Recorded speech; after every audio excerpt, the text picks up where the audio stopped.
بسم اللہ الرحمن الرحیم۔ مرنے کے بعد جو دو فرشتے قبر میں آتے ہیں ان کے نام منکر اور نکیر ہیں۔ رسول صلی اللہ علیہ وآلہ وسلم نے ایک بار حضرت عمر رضی اللہ تعالیٰ عنہ سے فرمایا، تمہاری کیا حالت ہوگی جب تم منکر اور نکیر کو دیکھو گے؟ انہوں نے عرض کیا، یہ منکر اور نکیر کون ہیں؟ آپ نے ارشاد فرمایا، یہ قبر میں امتحان لینے والے فرشتے ہیں، ان کی آوازیں کڑکتی گرج کی طرح ہیں، ان کی آنکھیں چندھیاں دینے والی بجلی کی طرح چمکدار ہیں، اور یہ اپنے بالوں کو روندتے ہوئے آئیں گے اور اپنے دانتوں سے قبر کو کھودیں گے اور اس میں داخل ہو جائیں گے۔ ان کے پاس لوہے کا ایک گرز ہوتا ہے، اگر اس کے گرد سب اہل منع جو لاکھوں کی تعداد میں دوران حج موجود ہوتے ہیں جمع ہو جائیں تو اسے نہ اٹھا سکیں گے۔ یہ تمہارے جوتوں کی آواز بھی سنتا ہے جب تم پشت کر کے لوٹتے ہو، بس اس وقت اس کے پاس 3 فرشتے آ جاتے ہیں، 2 تو رحمت کے فرشتے ہوتے ہیں اور ایک عذاب کا فرشتہ ہوتا ہے۔ اللہ تعالیٰ نے جب انسان کی تخلیق کا ارادہ فرمایا تو ایک فرشتے سے فرمایا، اس کا رزق لکھ دے، اس کا اجل لکھ دے، اس کا بدبخت یا نیک ہونا لکھ دے۔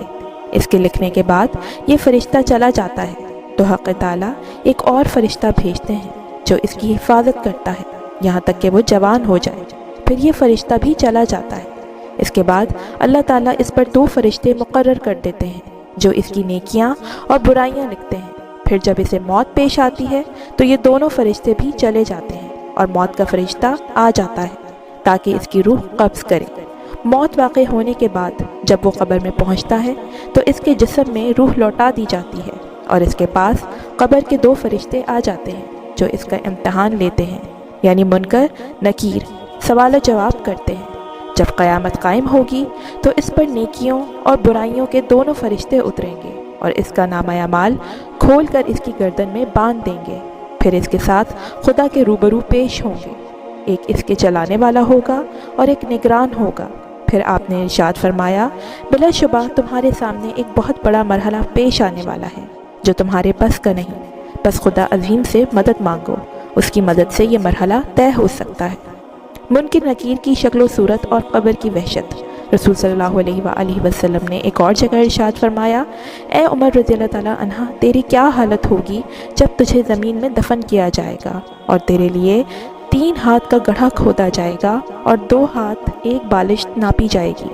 پھر دفن کے بعد تیرے پاس کالی سیاہ منکر اور نکیر آئیں گے جو اپنے بالوں کو گھسیٹتے ہوئے، ان کی آوازیں گویا سخت کڑکڑانے والی گرج ہیں اور ان کی آنکھیں گویا کہ اندھا کر دینے والی بجلی ہیں، زمین کو اپنے دانتوں سے کھودیں گے اور تجھے گھبراہٹ کی حالت میں بٹھا دیں گے اور تیرے ساتھ سختی سے پیش آئیں گے اور تجھے خوف زدہ کر دیں گے۔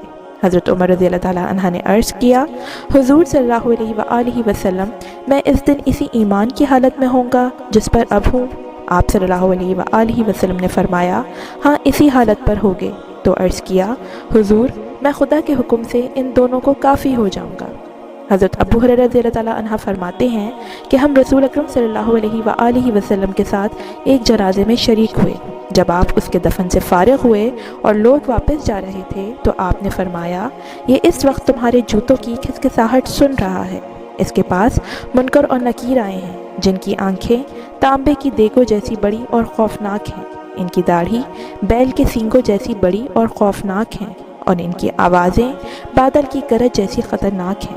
یہ اس سے بٹھا لیتے ہیں اور سوال کرتے ہیں، اگر وہ نیک مومن ہوگا تو اس کی قبر 70 ہاتھ وسیع کر دی جاتی ہے اور اسے نور سے منور کر دیا جاتا ہے، یہاں تک کہ اسے اس کے ٹھکانے سے حق تعالیٰ ہی اٹھائیں، اور اگر وہ میت منافق کی ہوتی ہے زمین کو کہا جاتا ہے کہ اس پر مل جا تو وہ اس پر مل جاتی ہے اور اس کی پسلیاں توڑ دیتی ہے، بس وہ اسی قبر میں اسی حالت میں عذاب میں رہتا ہے یہاں تک کہ حق تعالیٰ اسے اس کے ٹھکانے سے روز قیامت میں اٹھائیں گے۔ اللہ تعالیٰ ہم سب کو قبر کی وحشت سے محفوظ رکھے، آمین۔